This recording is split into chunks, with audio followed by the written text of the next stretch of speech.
wabarakatuh. Gimana nih kabar teman-teman semua? Semoga kita tetap baik-baik aja ya. Jangan lupa untuk tetap jaga kesehatan dan tetap di rumah aja untuk mengurangi penyebaran COVID-19 ini.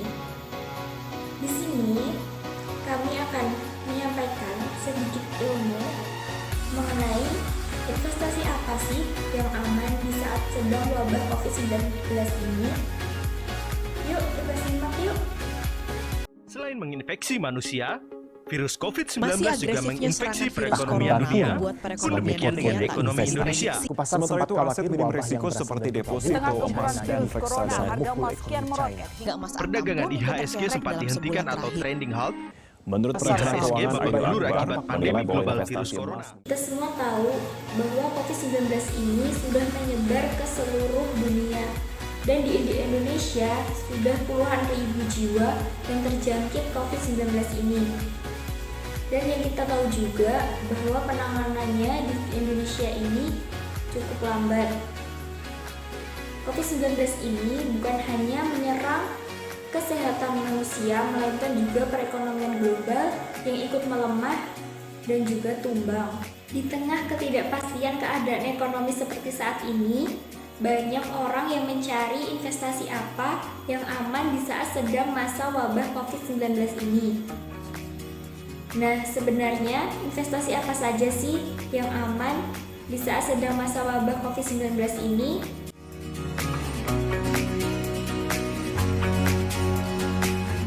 Investasi saham sebenarnya memang high risk, high return. Di sisi lain, saham memang banyak menguntungkan, keuntungannya berlipat ganda. Namun, saham juga memiliki resiko yang besar jika kita tidak berhati-hati dalam menempatkan dana kita.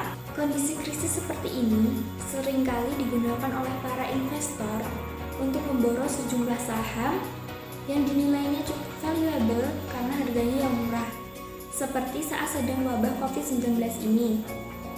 Ini merupakan kesempatan bagi kita untuk mulai berinvestasi saham.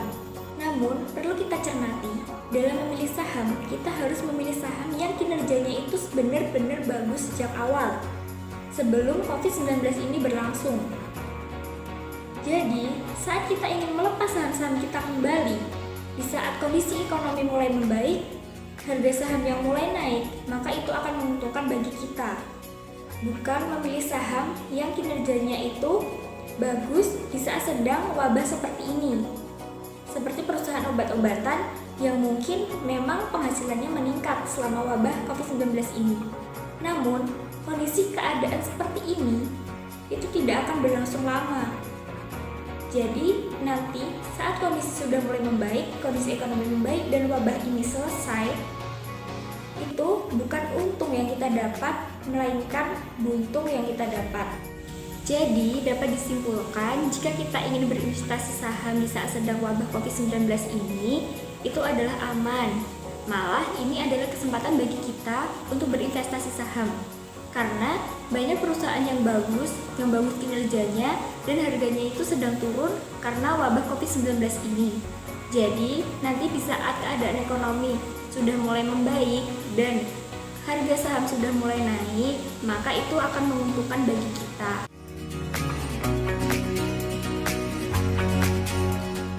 Apa sih falas itu?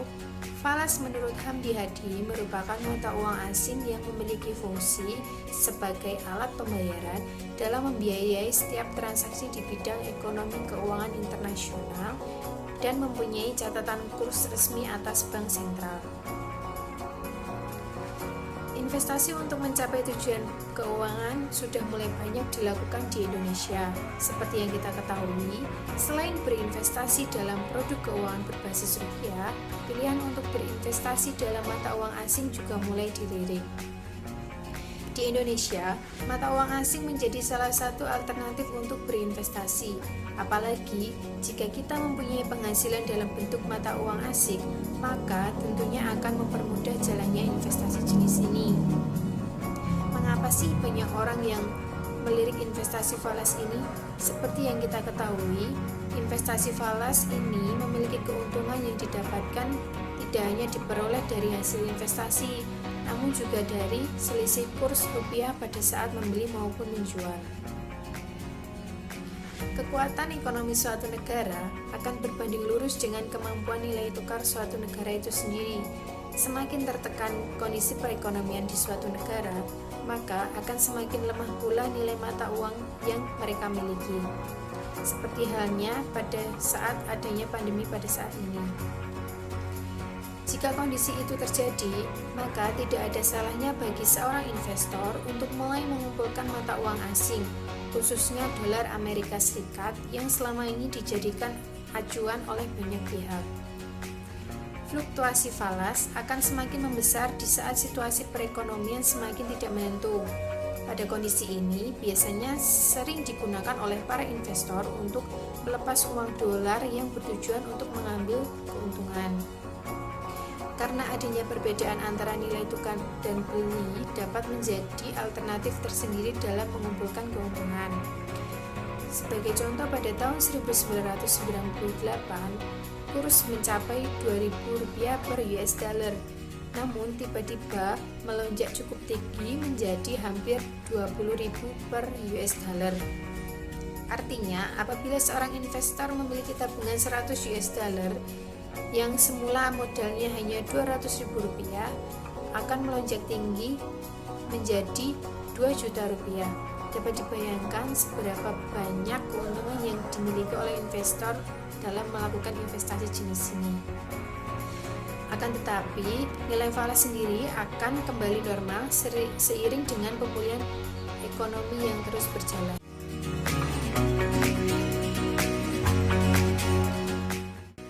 Kemudian ada investasi lain yang menggiurkan di tengah-tengah kondisi yang sangat genting seperti ini, yaitu investasi emas. Ada beberapa orang bilang bahwa emas itu bukan investasi. Emas hanya membuat bertahan kaya. Tapi akan saya buktikan bahwa emas itu adalah investasi. Bahkan sejak awal tahun, kenaikan emas ini sudah lebih besar dibandingkan mata uang yen dan bahkan lebih besar dibandingkan dolar, yaitu sampai 9,11% hingga mencapai 1.655 dolar per troy ounce pada posisi 25 Februari kemarin. Nah, berdasarkan sejarahnya, emas memang merupakan alat pelindung nilai yang paling tradisional di dunia, dan salah satu keunggulan emas adalah sifatnya yang liquid karena penerimaan publik yang cukup luas pada produk ini, dan selain itu, nilai emas juga tidak dipengaruhi oleh inflasi atau kebijakan suku bunga yang ditetapkan. Meskipun memang tetap ada nih sejumlah resiko yang dari investasi emas, seperti risiko batangan, khususnya seperti resiko kehilangan dan pencurian juga. Karena itu, investasi emas dalam jumlah besar memerlukan biaya yang lebih tinggi juga supaya lebih aman, seperti menyewa brankas di bank maupun di pegadaian. Selanjutnya, menurut Ekonom Institute for Development Economics and Finance, emas merupakan salah satu pilihan aman di tengah kondisi seperti ini, dan banyak investor yang beralih berinvestasi emas. Di sini, emas menjadi aset paling relevan di tengah bergejolaknya perekonomian dunia. Bahkan banyak investor yang beralih berinvestasi emas untuk menambah keuntungan. Karena harga emas telah naik dari hari ke hari. Selain itu, pada saat krisis, emas pasti naik sehingga emas akan menjadi safe haven. Nah, apa itu safe haven? Safe haven adalah tempat berkumpulnya uang untuk menjaga nilai atau simpanan yang susah untuk mengalami kerugian, meskipun kenaikannya mengikuti inflasi. Emas sendiri akan berkembang sangat pesat karena investor akan melepas aset beresikonya dan membeli emas sebagai safe haven.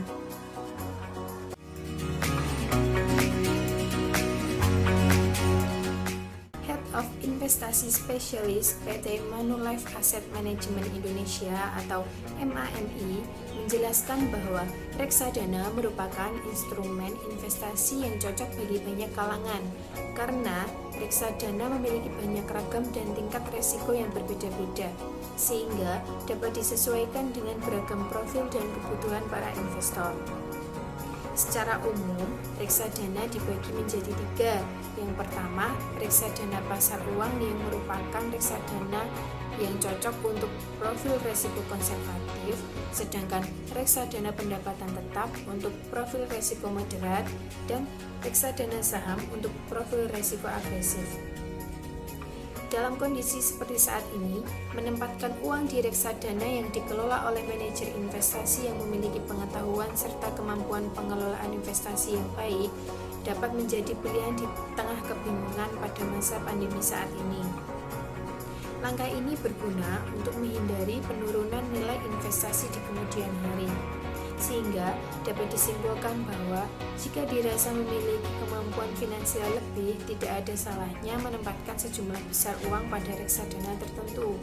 Akan tetapi, yang perlu menjadi catatan adalah pastikan kapabilitas manajer investasi cukup baik dan kredibel. Nah, itu tadi sedikit ilmu yang dapat kita sampaikan. Kurang lebihnya mohon maaf. Wassalamualaikum warahmatullahi wabarakatuh.